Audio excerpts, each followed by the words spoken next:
Abiodun Famojuro joins us now. He's a lawyer and entrepreneur. Thank you for coming on today. Thank you very much, Chamberlain. You must have been affected with the strike as an entrepreneur, but then talking about the whole experience that the country had in terms of moving forward, what are your thoughts?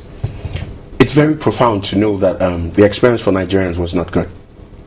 But importantly, I need to say something. What stops us from succeeding as a nation is not what we think we are, but what we think we're not.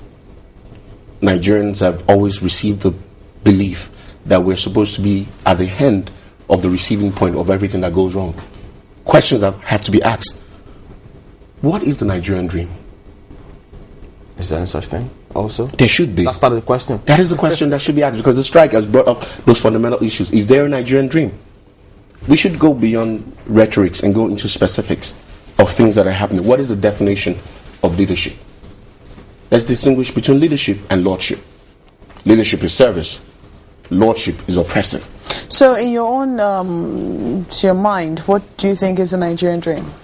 Oh, the Nigerian dream will have to be defined by the Nigerian people themselves. You're a Nigerian. What do you dream of? You know, my definition cannot be taken as a subtotal of what Nigerians would want to say, because that will be my opinion. And my opinion will be based on my personal preferences, my background, my understanding. Another question. We need to redefine our brand of democracy. Because the brand of democracy that we're practicing right now might not necessarily, I do not think it's following the strict definition of what we want as democracy. The way forward, questions have to be asked. And those questions must be answered by the Nigerian people themselves and the people that they believe are ruling them or serving them. Accountability. Everyone has talked about it this morning. Do we have accountability? You know, we looked at our circles of concern. We ignore our circle of influence. Let me distinguish what I mean by circle of influence and circle of concern. That has to do with the fact that we've looked at the federal government. We've looked at the National Assembly. We should rightly look at them. But why don't we look at the councillors? Councillors. So you go back to the grassroots. Yes. How much do they earn? 775 local governments? Each local government should have a minimum of 10 councillors. What are they doing? Do you know your councillor? What impact are they bringing to your life? Have they made any difference whatsoever? If the answer is no, that they haven't made any difference, we should question them. Do we still need them? The local government, what are they doing? The State House of Assemblies, what are they doing? We need a massive reprioritization in Nigeria. Investment in knowledge economy.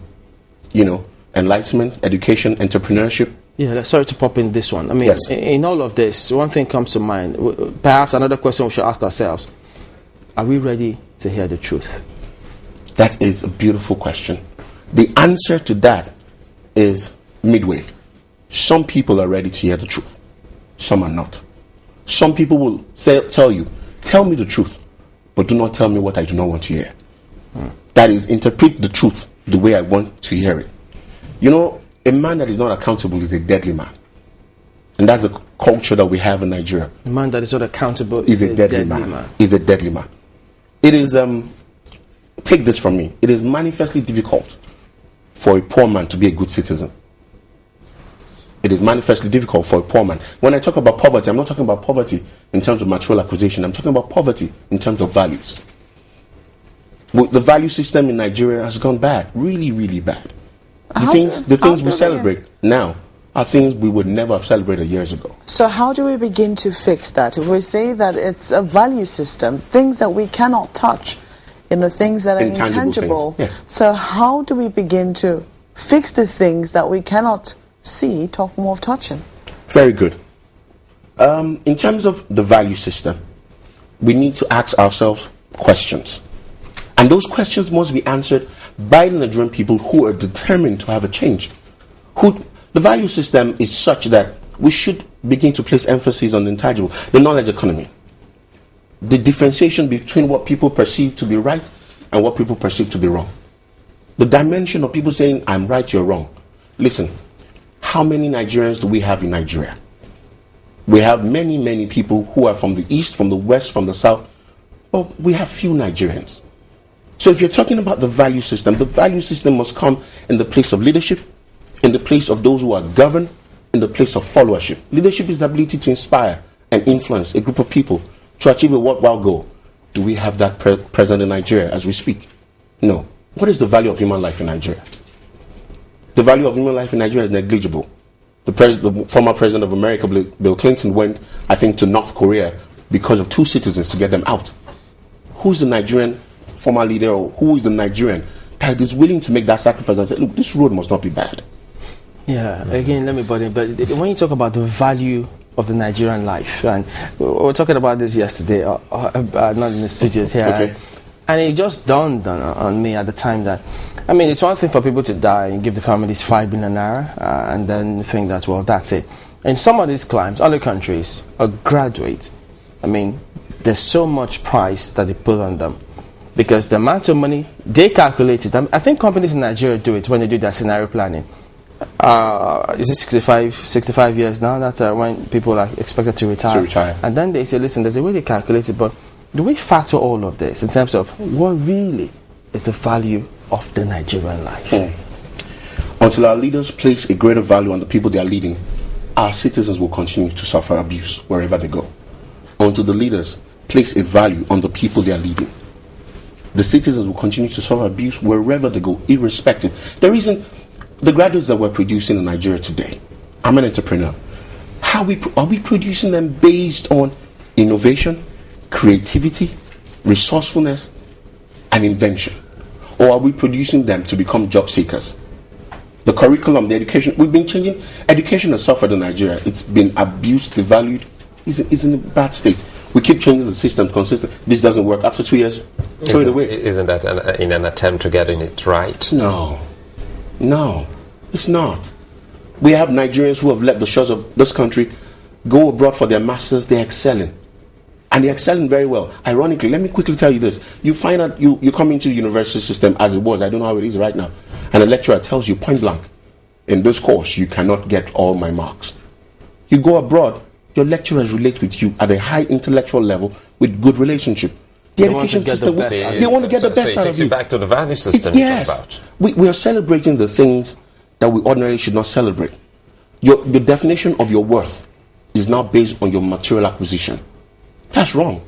How many cars do you drive? What kind of houses do you live in? Question. How many houses did Mother Teresa build? How many rooms does Nelson Mandela have in his house, if there are more than one? We need to move from the place we celebrate people above principles. It's a massive error. When you bend and you mold principles to suit you, they will break.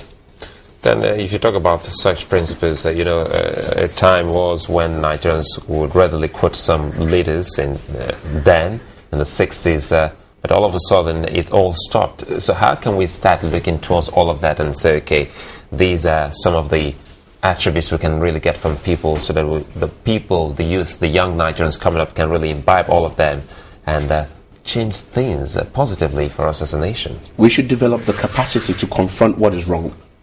Call it as it is.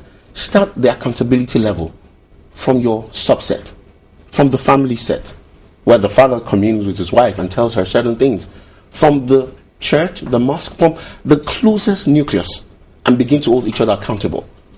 I said something about the fact that we're not succeeding not because of who we think we are, but who we think we're not.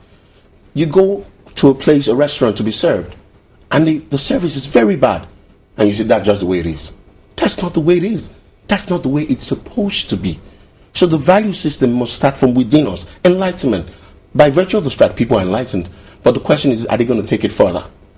No one wants to become the man or the woman that will stand out to cause a change. So how do we begin to take it further? If we must sustain the tempo that we had during the strikes, during the protests, how do we begin to take it further and make sure that, because tension has gone, it's all, thank God, and that's all, we go back to business as usual. How do we sustain that tempo? That will best be done in a scenario where the government has said, this is what we're going to do, it's now back to 97 naira. The Nigerians that were speaking out loudly should not keep quiet. The things that government said they should do, they should follow up on it.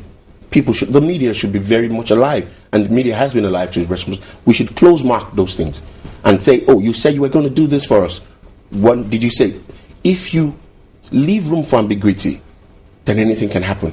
But in these circumstances, are we clear about what the government has said it's going to do? Personally, I don't think we're clear about it. 97 naira. Question, is there subsidy or there's no subsidy? Has anyone told you that?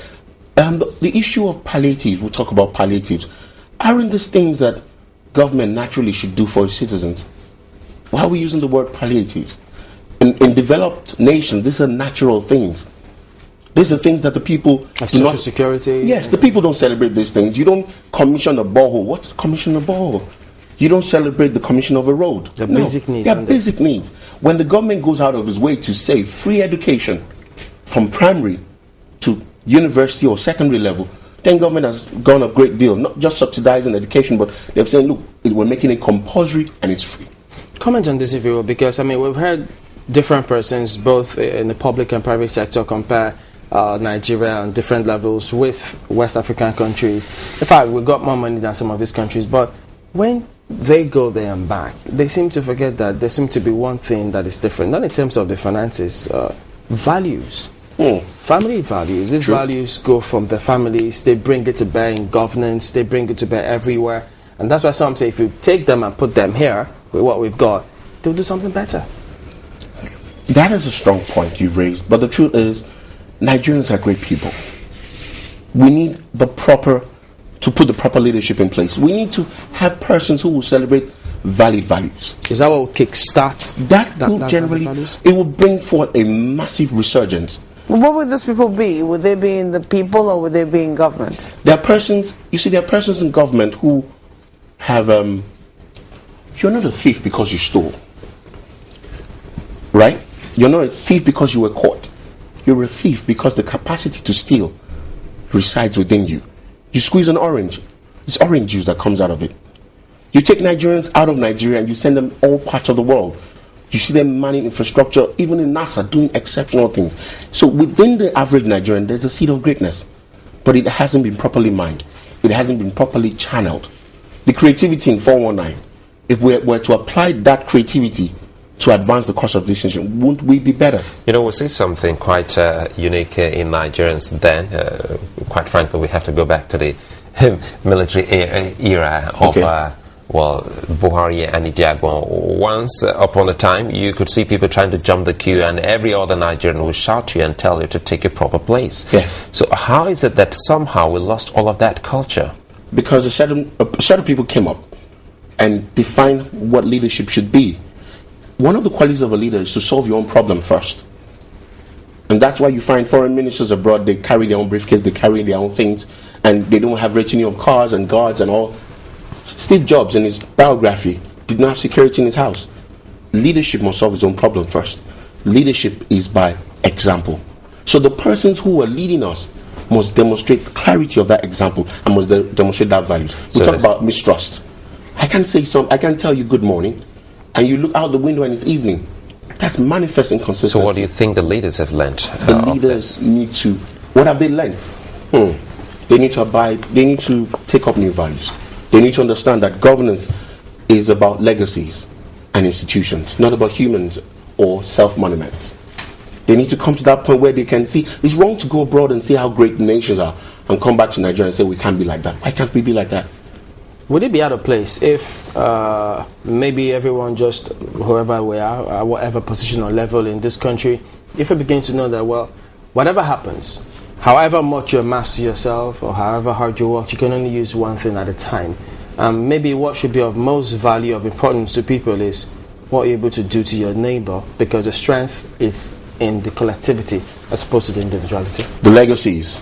You're talking about the values connecting into the legacies. A black man, Nelson Mandela, has a massive statue at the House of Commons. He has, United Nations gave him a day. They said, go for a second term, you've served us well in your first term as a president. He said, no, we need real men, a real woman, who will not just walk the talk, but live the life. Nigeria is desperate in need of quality leadership and values, people that will speak and say, you can hold me accountable. People that will say, I'm going into office, I have a house and I have a car, and I have 250,000 naira left in my account. When I leave, I want you to go and check how much I made or what I got. Someone said, I'm going into governance, my family members take note. You will not benefit. Why? Because I want to show an example to the people that the fact that I'm here, leadership is service. I'm not here to be a master to empower all of you. The irony is this: when you leave a legacy and you become an institution to the people, we talk about your name, we shout your name. When you do not, we speak of your name in secrecy, because it connotes evil. Evil thrives in secrecy. This is something that we should know. Where people hoard information, there is something evil going on.